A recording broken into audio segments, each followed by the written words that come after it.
உங்களை வரவேற்கிறோம். இந்த தலைப்பில் ஹார்ட் ஃபேஸிங் எலக்ட்ரோடை பயன்படுத்தி 25 mm கொண்ட MS ரவுண்ட் ராட் மேல் ஹார்ட் சர்ஃபேசிங் பிராக்டிஸ் பற்றி கற்றுக்கொள்வோம். குறிக்கோள்கள்.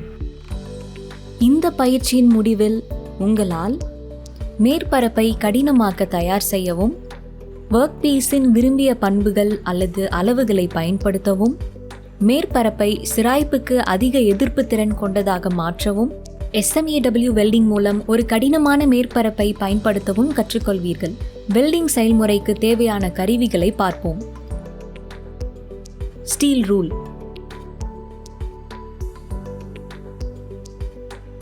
ஸ்கிரைபர், ball peen hammer, hacksaw frame with blade, flat file, bench vise,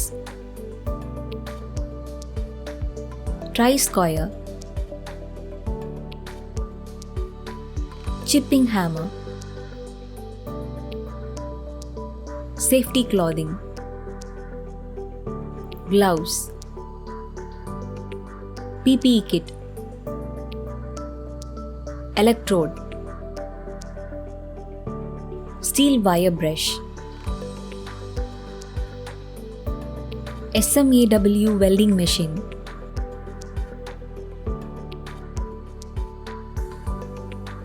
கடினமான பயிற்சி படிகளின் முக்கியமான ப்ரீ வெல்டிங் ப்ரிப்பரேஷன் பற்றி கற்றுக்கொள்வோம். வேலையின் மேற்பரப்பை சுத்தம் செய்யுங்கள். MS வட்ட சுற்றளவை 4 புள்ளிகளாக பிரிக்கவும்.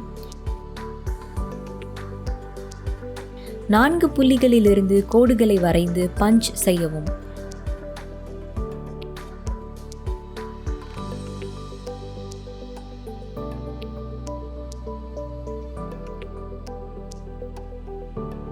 பஞ்ச் செய்யப்பட்ட MS ரவுண்ட் பாரை 2 முனைகளிலும் உள்ள V பிளாக்ஸில் ஹரிசாண்டலாக வைக்கவும்.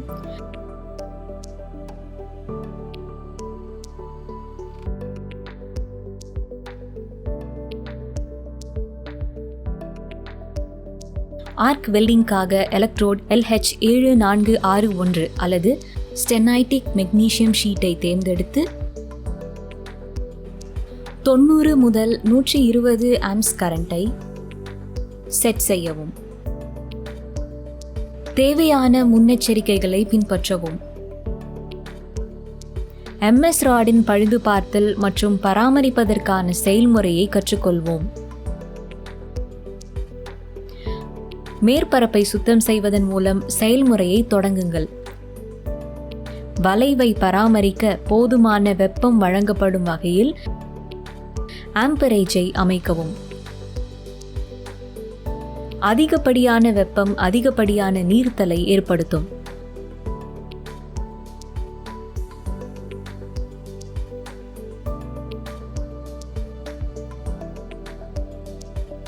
ஒரு மீடியம் லாங் ஆர்க்கை பிடித்து நேராக பயன்படுத்தவும்.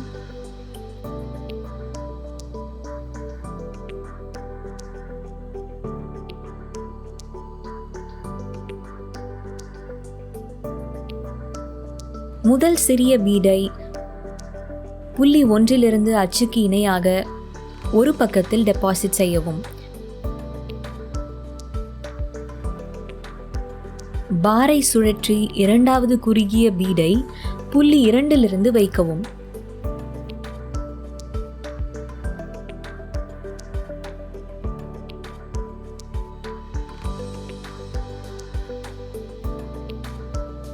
பாரை சுழற்றி ஸ்லாகை சிப் செய்து நன்றாக சுத்தம் செய்யவும். மணல், சுண்ணாம்பு அல்லது சாம்பலில் மெதுவாக குளிர்விக்கவும்.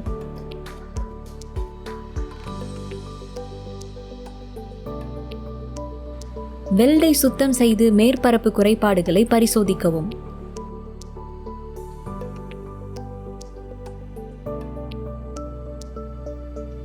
இந்த தலைப்பில் ஹார்ட் ஃபேஸிங் எலக்ட்ரோடை பயன்படுத்தி 25 மில்லிமீட்டர் கொண்ட எம்எஸ் ரவுண்ட் ராட் மேல் ஹார்ட் சர்ஃபேசிங் பயிற்சிக்கான எச்சரிக்கை மற்றும் ஆய்வு பற்றி சுருக்கமாக பார்க்கலாம்.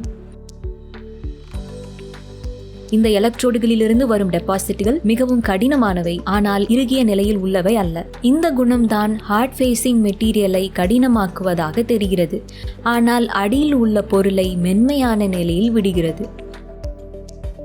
எனவே விரிசல் பொதுவாக ஒரு பிரச்சனை அல்ல. குறைகளை இப்போது சரிபார்ப்போம். uneven bead.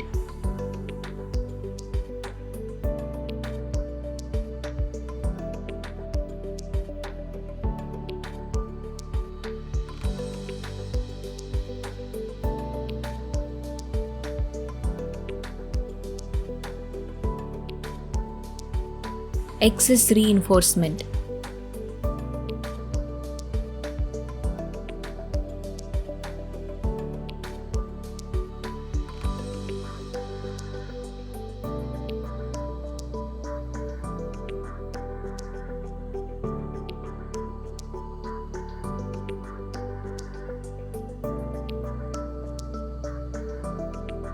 Cracks.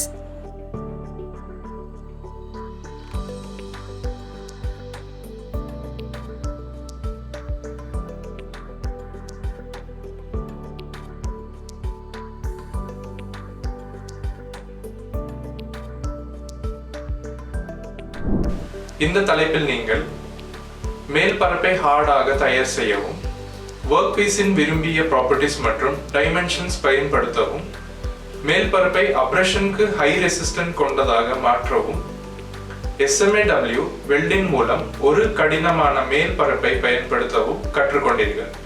நன்றி மாணவர்களே, அடுத்த வகுப்பில் சந்திப்போம்.